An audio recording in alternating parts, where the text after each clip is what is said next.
Hello and welcome to A Journey to Awareness. Are you ready to take a voyage to the uncharted places within you, where you will be guided to ways to heal your wounds, look at your life choices, release your fears, and take control of your future? Stick with me through these podcasts and you will take the most exciting adventure of your life, the journey to you.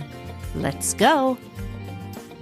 Hello and welcome. I'm Shauna Hoffman. When I dare to be powerful, to use my strength in the service of my vision, then it becomes less and less important whether I am afraid. That's Audre Lorde. If you've ever gotten an email from me, you'll see that this is the sign-off quote I always use.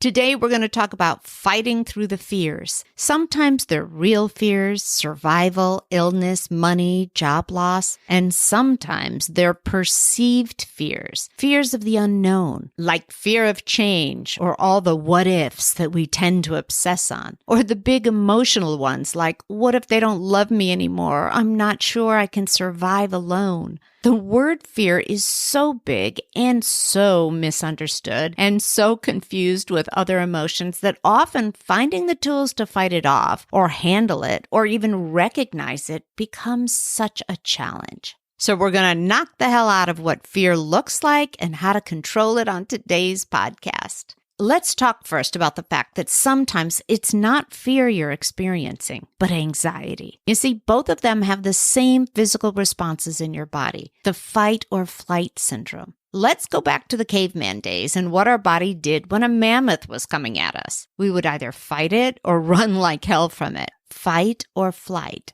In order to do that, your body kicked in to help. You breathe shallower to send the oxygen to the brain. The blood leaves your stomach and abdomen, and it's sent to your heart to beat faster. It's then sent to your extremities to fight or run. It's sent to your brain to think fast. And then your sympathetic nervous system kicks in and chemicals go raging through your body to help. Hormones, adrenaline, noradrenaline, and a whole lot of other chemicals with really long names. The big picture is that you're ready to fight back or run. So it makes total sense that we get confused between real fears and what is really anxiety. After all, our body can't tell the difference, except for this. With real fears, like a mammoth coming after you, once you're safe, you go into what's called recovery mode. Well, with today's fears and anxiety, it seems that the mammoth is never gone. It's still stalking us. So we never recover, and our body, mind, and spirit suffer. Exhaustion, depression, ulcers, stomach problems, headaches, body aches, and those that add to the fear and anxiety you already have. What the hell? So the first thing I want to do is help you to differentiate if you're anxious or truly fearful. That means that you need to look at the facts. God, I love that word, facts. When we get anxiety or fear, we tend to go into what I like to call a hallucination. We build on the facts that we know and we start to imagine all of the worst that can come of it. So the first thing you need to do is stop. Stop and look at the facts about what you are afraid of in the moment, not what could happen next. This means that you really need to see if the facts are valid and true for where you are and what you're experiencing now. Or are you looking into an imaginary crystal ball and trying to tell your future? For instance, valid fear. I lost my job. Valid fear. I need to see how to pay my bills. Invalid fear and future telling. Oh my God, I'm never going to get another job like this. Who's going to hire me? I'm going to lose my house and my girlfriend's going to leave me now for sure. Okay, seriously. Do you see what I'm talking about with future telling? All this person knew is that they lost their job. Who's to say if they don't get an even better one? Who's to say that they won't end up getting paid twice as much and loving it even more? But the fear cycled into dread and a huge wheel of suffering. I love to say to my clients, wow, really, if you have a crystal ball and you can tell the future, you really can make a fortune. So I'm not quite sure what you're afraid of. Now, why is it that when fear overtakes us, we tend to cycle into more and more fear? My best answer is because you haven't yet trained your defense mechanisms into positive thinking. Yep, the glass is half full versus half empty. After all, if you really don't know the future, why would you constantly choose the worst case scenario? Because you're allowing the fear to snowball out of control. Stop. Look at the facts and only the facts. Stick with the evidence that you have before you. And that may mean that you only have today to look at. Today. Now that brings me to your next tip. Stay in the present. What are the facts today? What are the good things you know today that can help you navigate the fear? Look at your support system, human, financial, and otherwise. Look at the people who are there for you. Then put a plan into action. Fear will freeze you from action. Don't let it. Come up with a plan. Look at how many times you've survived a challenge in the past. How have you gotten through it before? But most importantly, look at you and all you have to offer the world.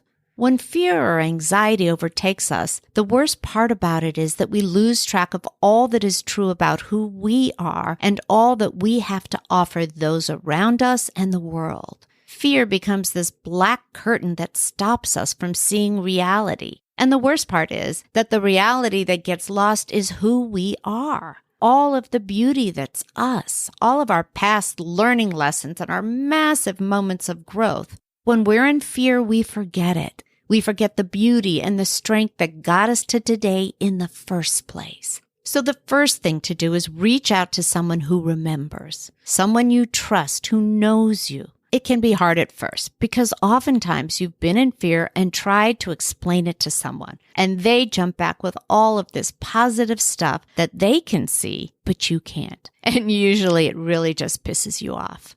This is the moment that we have to trust those that we love more than we trust ourselves. Listen to the people that you trust to help you get off the wheel of suffering.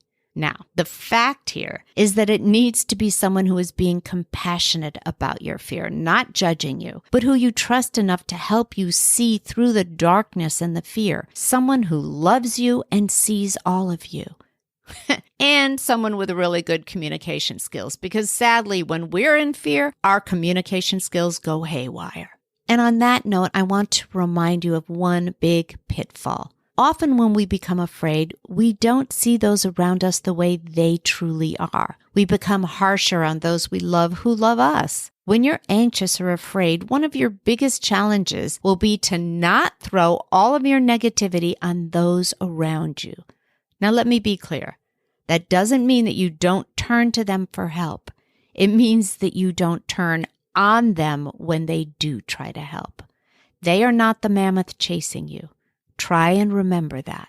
Big picture with all of these hints is that I want you to find some way to actually become aware of the fight or flight syndrome that you're experiencing and control it so it doesn't control you. You have to get back into recovery mode. In recovery mode, you'll think clearer, problem solve better, and your entire mood and body will change because of it. So reach out to someone who can help you do that. A friend, a therapist, a counselor. Sometimes even your dog or your cat will be the one to sit next to you and drag you back into the moment. Listen again to podcast number 50. An animal can heal your soul. The thing about our animals is that they can see you and only you, and sometimes that's all it takes. Probably one of the best books ever written is The Power of Now by Eckhart Tolle. I'm going to let a passage of his wrap up everything I just said and then some. Enjoy. If your overall situation is unsatisfactory or unpleasant, separate out this instant and surrender to what is. That's the flashlight cutting through the fog. Your state of consciousness then ceases to be controlled by external conditions. You're no longer coming from reaction and resistance. Then look at all of the specifics of the situation. Ask yourself, is there anything I can do to change the situation, improve it, or remove myself from it? If so, take appropriate action. Focus not on the 100 things that you will or may have to do at some future time, but on the one thing that you can do now. This doesn't mean you should not do any planning. It may well be that planning is the one thing you can do now. But make sure you don't keep running mental movies that continually project yourself into the future and so lose the now. Any action you take may not bear fruit immediately. Until it does, do not resist what is. Oh, I hope you all take such good care of yourself and stay in the present. Eat wonderfully nourishing foods, drink lots of water, get lots of sleep, and surround yourself with loving beings. Thank you so much for letting me into your life this week, and I look forward to popping back in again next week. Thank you for joining me today on the Journey to Awareness podcast. My hope is that you leave this podcast inspired, fired up, and ready to take that next step on the magical journey of self-awareness. And then you come back and join us again. Oh, and if you can do me a quick favor and please leave me a 5-star review over on iTunes. I gain so much from reading the reviews and getting feedback from my listeners. Thanks again for spending your time with me today. Be sure to visit me on my Facebook page, Working on Me, and on my website, workingonme.com, for past episodes and insight into the fabulous journey to you.